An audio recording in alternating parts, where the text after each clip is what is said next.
Quando você se afasta de Deus, você começa a sofrer. Não existe nenhuma pessoa, se você sente medo, nenhuma pessoa que tem a experiência de Deus sente medo. O medo anula a fé. E eu sei que as pessoas não aceitam isso, porque elas não entendem o que é a fé. Fé não é uma coisa, fé não é acreditar em algo. Eu tenho fé que Deus vai me ajudar. A fé, ela nasce a partir de algo. Então, ou você tem fé, ou você não tem. Acreditar é outra coisa do que ter fé. Então, quais são as tentações que Jesus teve no deserto? Basicamente, o demônio tentou Jesus com o seguinte: identificar-se com o poder,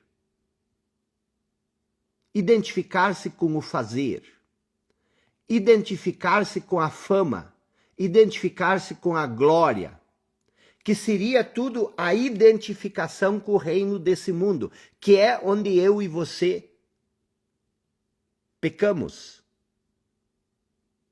Porque eu e você, nós sucumbimos à tentação do demônio. E nós passamos a nos identificar com o poder. Você gosta de ter poder, por quê? Porque isso te torna poderoso. Você se confunde você se identifica com o fazer, você se identifica com a fama, você se identifica com a glória, que é a identificação com o reino desse mundo, que são as coisas desse mundo. Quando Jesus, de repente, se percebeu filho de Deus, a mente deve ter dito para ele: então transforma essa pedra em pão para ver se você é filho de Deus. Quem não passou por isso ainda? Quer dizer, você vem aquele sentimento de poder e a mente vai te dizer: cara, então se você acha que você é filho de Deus, então transforma essa pedra em pão. Quer dizer, o que é transformar a pedra em pão? É satisfazer as necessidades do corpo. Isso é uma tentação terrível. Ou senão, salta desse templo para ver se o teu Deus vem te salvar. O que é isso? É a vaidade, é o orgulho, é testar o seu superpoder. Ou eu te dou todos os impérios, ó, tá vendo? Todos aqueles impérios ali, eu te dou tudo. A promessa de riqueza e abundância. O poder, a fama, a riqueza, a liderança, o desejo em liderar pessoas. Mas preste bem atenção, tudo isso, não há problema de ter essas coisas. Alguém tem que ter essas coisas. O problema está quando você tira a sua noção de eu dessas coisas.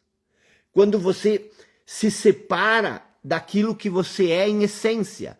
Quando no momento que você tem poder, no momento que você tem essas coisas, você se esquece do amor. Aquilo que você é em essência, vida, amor, sopro divino. Então, preste bem atenção que o demônio, ele está bem mais perto do que a gente imagina. Não adianta você fechar as portas da casa. Eu quero que você pense sobre isso, porque isso é transformador.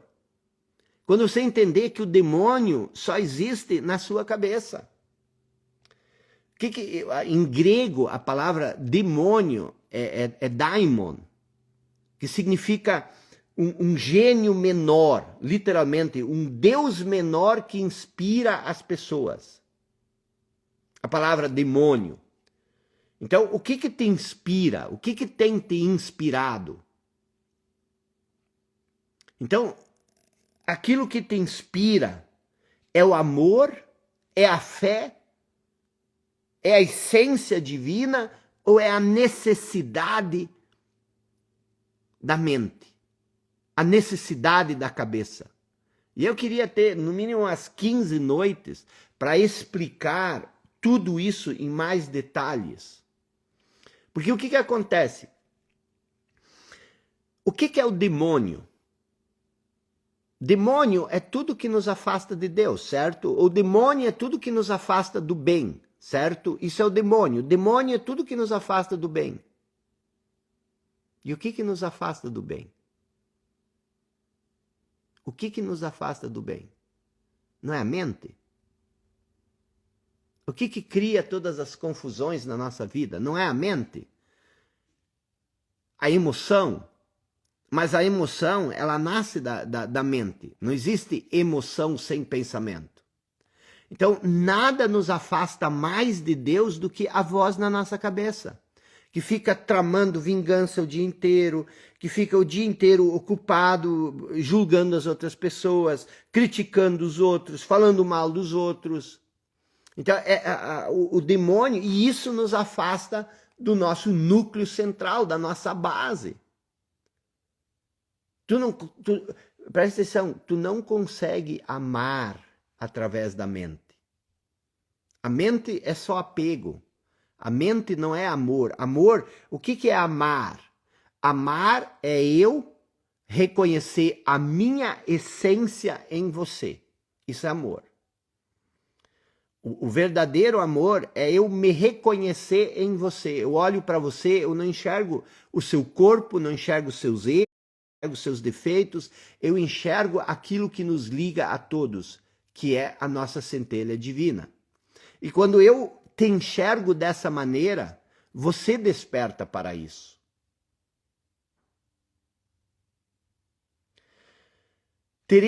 Madre Teresa de Calcutá, que é uma pessoa que eu estudei muito, porque acho ela fantástica, a Madre Teresa de Calcutá. Vocês vão ficar pasmos se vocês estudarem. Durante 50 anos, mesmo construindo aquela congregação maravilhosa, mesmo servindo os pobres, dedicando a vida aos pobres, ela vivia brigando com Deus. Ela tinha uma briga com Deus. Durante 50 anos, ela disse que ela viveu na escuridão. Porque ela queria que Deus mandasse uma prova de que ele existisse. E ela cobrava isso de Deus. E no final da vida, ela disse o seguinte: nós precisamos encontrar Deus. Ela disse. E Deus não pode ser encontrado no barulho da mente. Isso ela disse quase no final da vida. Isso Madre Teresa de Calcutá, olha a profundidade disso e olha como isso sela o que eu estou falando. Precisamos encontrar Deus. E Deus não pode ser encontrado no barulho da mente. Aí ela completa. Deus é amigo do silêncio. Deus pode ser encontrado no silêncio do seu coração. É dentro de você. Madre Teresa de Calcutá. Se Deus fosse um homem, como ele estaria no silêncio do seu coração? Então, o que te inspira? O que te inspira? É o Deus que vive no silêncio do coração ou é a voz na sua cabeça? É o eu verdadeiro, que é o sopro divino, ou é o falso eu? A tentação no deserto, vencer o demônio, não é nada mais e nada menos do que vencer a serpente tagarela do Jardim do Éden, que é a mente. Jesus estava falando com os fariseus e com os escribas, e foi ali que ele disse exatamente isso que eu falei antes. Vós tendes por pai, veja, isso é duro de se falar para uma pessoa. Ele diz para os fariseus, vós tendes por pai o diabo, e quereis satisfazer o desejo de vosso pai. Como é que Jesus poderia se referir algo tão duro se o diabo não, se na ideia dele o diabo não fosse simplesmente o pai, é aquilo que nos conduz. Então, ele disse o seguinte: vocês querem satisfazer o desejo de vosso pai.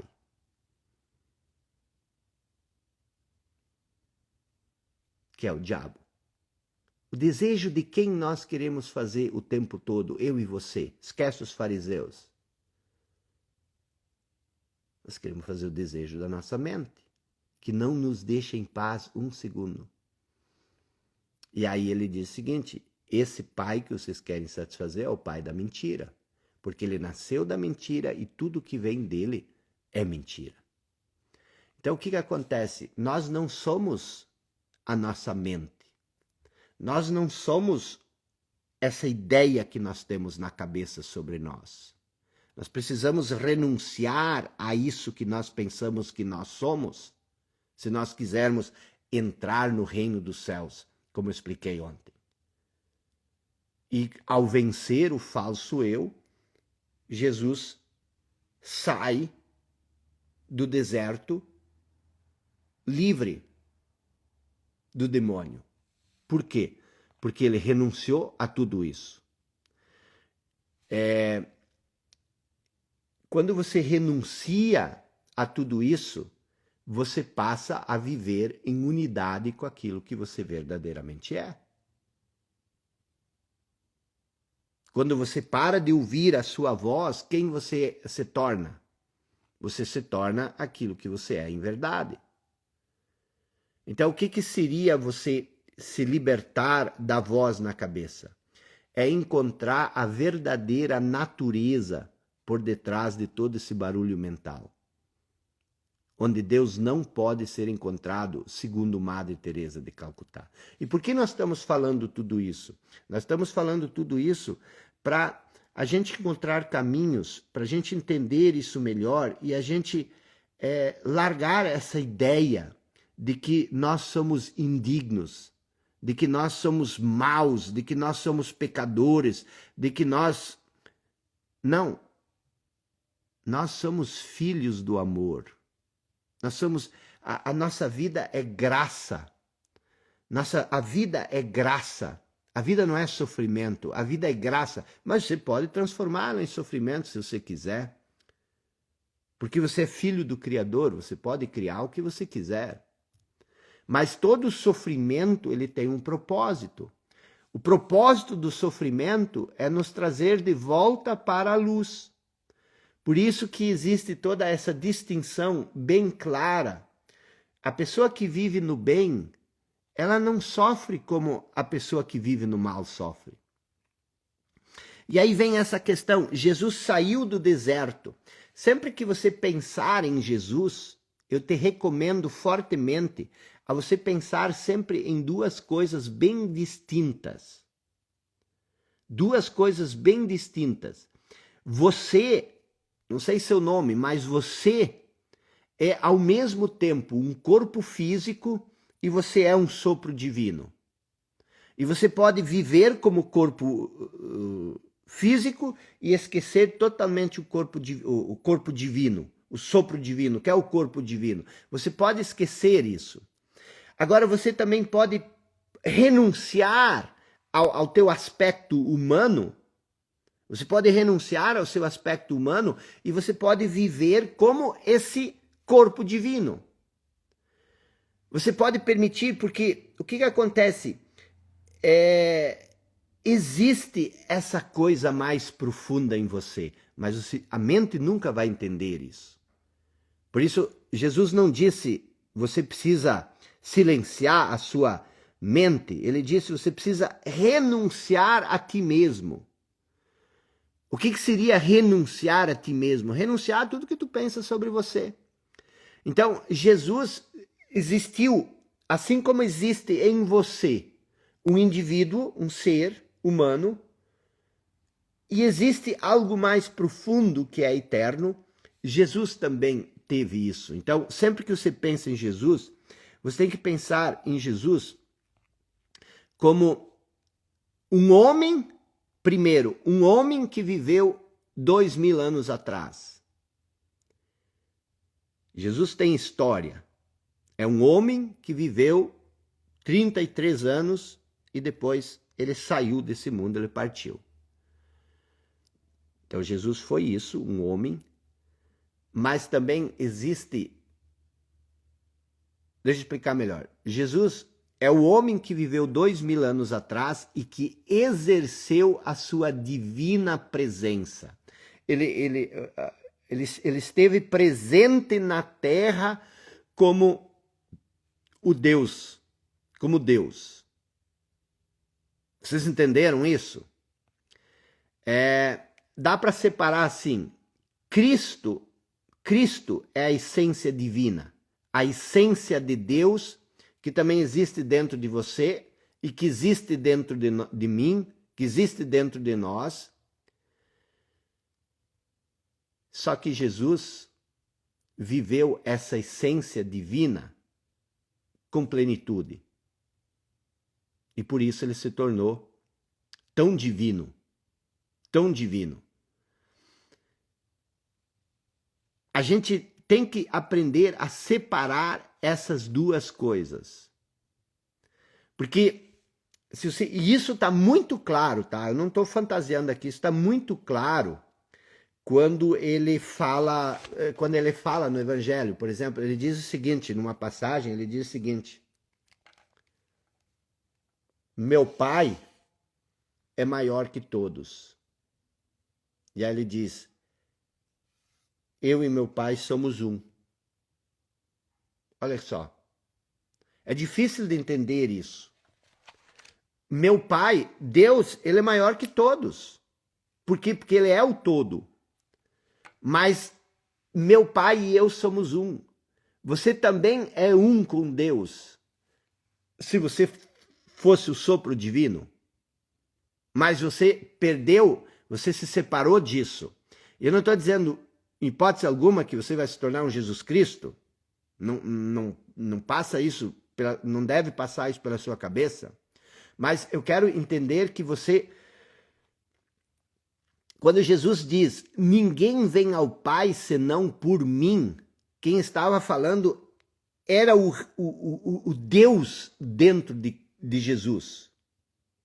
Ele não se refere ao homem de carne e osso chamado Jesus. Ninguém vem a mim senão por essa divindade que ele era. Que nem todas as coisas que Jesus fala, porque tem uma outra passagem, ele diz que ele não é desse mundo. Ele não é desse mundo, quer dizer, existe a essência divina plena nele. Então ele estava se referindo justamente a esse estado de presença divina que ele era como Cristo. Então você não pode acessar a Deus se não for através disso. E Cristo é isso, ele veio nos mostrar, ele diz o seguinte: o Espírito de verdade, o que é o Espírito de verdade? É isso que eu estou falando que Jesus era. O Espírito de verdade, que o mundo, aí ele fala do reino do mundo, que é a mente, que são as coisas físicas, não pode receber, porque não o vê, nem o conhece. Aí ele fala para os apóstolos, mas vós o conheceis, porque habita convosco. Isso é muito revelador, uma passagem dessas. Ele está falando aqui, ele está tentando explicar essas coisas.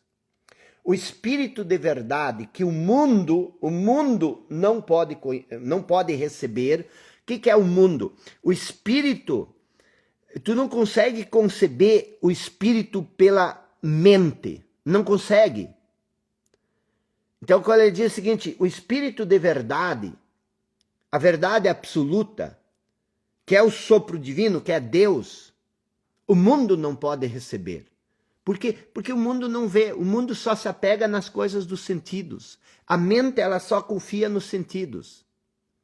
Por isso, aí ele diz o seguinte, o mundo não conhece o Espírito de verdade. Quer dizer, o mundo não conhece Deus. Eu e você não conhecemos Deus. Aí ele diz para os apóstolos, vocês sim, porque ele já tinha ensinado essas coisas para os apóstolos. Aí ele diz, porque habita convosco, quer dizer, já está dentro. O que é o Espírito de verdade? É o elemento divino, é a essência que o mundo não pode receber. Por quê? Porque o Espírito de verdade é de outra dimensão, é de outra ordem, não de outra dimensão, é de outra ordem. Ele é não manifesto, ele é espírito, ele não é uma coisa que tu pode perceber pelos sentidos. Jesus, o homem, ele viveu no tempo, ele tem passado, tem começo, meio e fim. Cristo não. O elemento divino, não. Ele é atemporal, não há passado ou futuro em Cristo. Então muitas vezes a gente faz confusão em relação a isso. Quando os fariseus, de novo os fariseus e os escribas eram os mais inteligentes, os mais intelectuais, quando eles desafiaram a Jesus, porque Jesus tinha dito que ele tinha conhecido o Pai, e eles perguntaram sobre se ele conhecia Abraão. Jesus disse, antes que Abraão existisse, eu sou. Por que ele diria antes que Abraão existisse? Ele não disse antes que Abraão existisse, eu já existia. Ele disse eu sou. O sou, ele não é um verbo conjugado, ele é eterno. Sou. Quando você é? Sou. O eu sou é presença. Não há passado, não há futuro. Não há passado, não há futuro em quem você verdadeiramente é, porque se você é um espírito divino, se você é um elemento divino, se você é um sopro divino, esse sopro divino ele não pode se extinguir. O corpo sim, o corpo vai se decompor. Mas o espírito divino é eterno. Você está entendendo isso? Então existe algo em eterno, existe algo eterno em você. E como eu tenho certeza que existe algo eterno? Porque para você ter um ponto de referência sobre algo que passa, você precisa ter, aliás, para você saber que algo está em movimento, você precisa ter um ponto de referência. Se não existisse nada de eterno em você, você nem sentiria a passagem do tempo. A passagem do tempo que eu digo, a idade. Você não saberia. Mas existe um ponto de referência que é permanente, que é eterno. Então, o que é o conceito? O que é Deus? O que é Deus para Jesus? O reino de Deus não é desse mundo. Ele não é do mundo do manifesto. Ele é do mundo espiritual. Deus é espírito, nós vimos isso ontem. E aí, o próprio Jesus disse quando a mulher perguntou lá no poço de Jacó, quem é Deus? Ele disse, Deus é espírito. E importa que os que o adorem em espírito e em verdade. Então, se você começar a conectar esses pontos todos, você vai ver que o que eu estou falando aqui faz todo sentido do mundo. E eu não falaria isso se eu não sentisse isso. Entendeu? Só que eu sei que isso é muito diferente de tudo que eu aprendi, de tudo que você aprendeu, mas eu quero que você pense sobre isso. Você não precisa acatar isso como uma verdade. Mas a primeira coisa que você precisa verdadeiramente se separar é da ideia de que Deus é um indivíduo. Porque você não pode dizer que você é um cristão e achar que Deus é um indivíduo. Porque as duas coisas não se fecham. As duas coisas não fecham, porque Deus, para Jesus, Deus em hipótese alguma é um indivíduo. Então o que nós vimos hoje? Que o evangelho é uma doutrina de salvação. Salvação do quê? Salvação do próprio mundo. Do mundo e das suas tribulações. E essas tribulações são o quê? Elas nascem justamente quando nós nos identificamos 100% com a mente, quando nós passamos a pensar que nós somos a mente. Que aí nós erramos a nossa origem, nós pecamos, o pecado original. Você para, por que esse é o pecado original? Quando você acha que você é a voz na sua cabeça, você não reconhece mais o elemento divino que existe em você. E aí você passa a viver das tentações da sua mente. E o sofrimento, a indignidade, tudo isso vem aí. Aí eu te pergunto, seria possível que Jesus veio nos salvar disso? Que Jesus veio para nos reunir à nossa essência, ao reino dos céus que existe em nós? Será que Jesus veio fazer isso? Será que Jesus veio com o objetivo de nos mostrar o caminho do qual nós nos afastamos da intimidade com Deus? Será? E se fosse, como nós podemos fazer isso? Como Jesus propõe essa salvação? Vamos rapidamente olhar ainda algumas passagens bíblicas onde Jesus nos sugere como o que nós precisamos fazer. E sempre lembrando que existe Jesus e existe Cristo.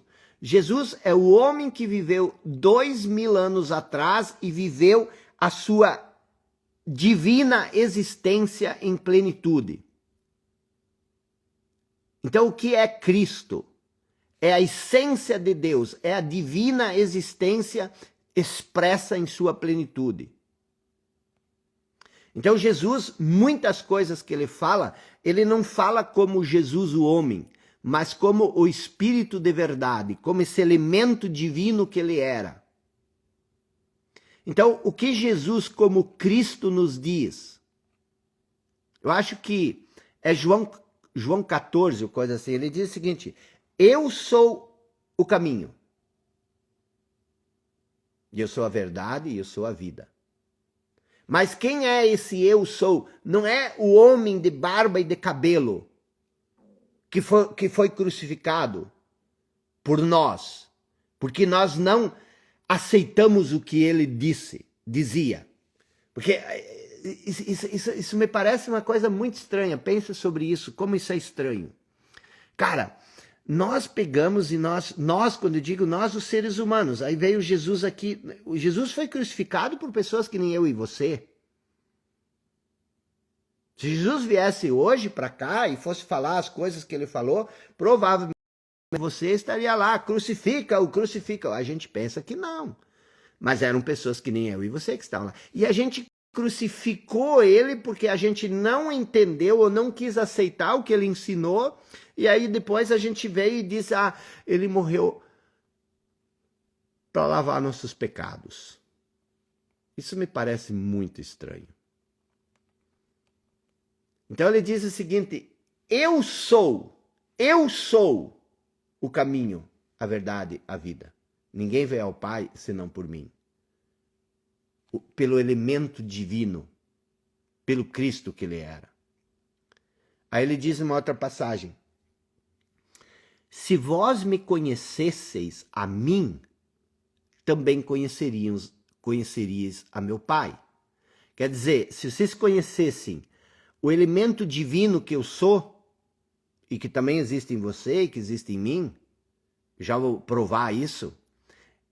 Se vocês conhecessem esse elemento divino, vocês conheceriam a Deus.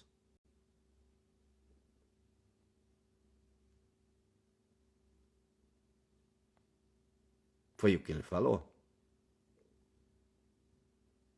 Aí numa outra passagem ele diz o seguinte: não crês tu, falando para um apóstolo, não crês tu que eu estou no Pai e o Pai está em mim? É a doutrina da unidade. Eu e o Pai somos um, o Pai está em mim, eu estou no Pai. Só que daí você pode pensar, não, é que ele era Jesus, eu e você, mas lê a Bíblia. Numa outra passagem ele diz: as palavras que eu vos digo, não as digo de mim mesmo, mas o Pai que está em mim é que faz as obras. Quer dizer, ele está 100% a serviço do Pai, e o Pai faz as obras. Tanto é que ele diz: crede-me que estou no Pai, e o Pai em mim. Crede-me ao menos por causa das minhas obras. E aí depois ele diz: eu não vos deixarei órfãos. Eu voltarei para vós. Mas o que nós entendemos? Nós entendemos que ele vai voltar de carne e osso. Por quê? Porque nós somos tão identificados com a forma que nós só conseguimos perceber a forma. E ele já falou antes lá, lembram? Na passagem anterior, ele foi muito claro quando ele disse que o Espírito de verdade o mundo não conhece e o mundo não pode receber. É exatamente disso que ele está falando. Então, a gente precisa pensar, refletir, ter clareza sobre isso. Porque senão nós sempre vamos viver nessa sensação de que nós não precisamos fazer nada, de que está tudo bem, mas nós estamos sofrendo. Nós nos sentimos indignos. Veja, ele disse o seguinte, preste bem atenção: se alguém me ama, guardará a minha palavra. O que é guardar a palavra? Não é pegar a Bíblia e botá-la numa gaveta. Guardar a palavra significa você vivê-la. Eu guardei isso está comigo.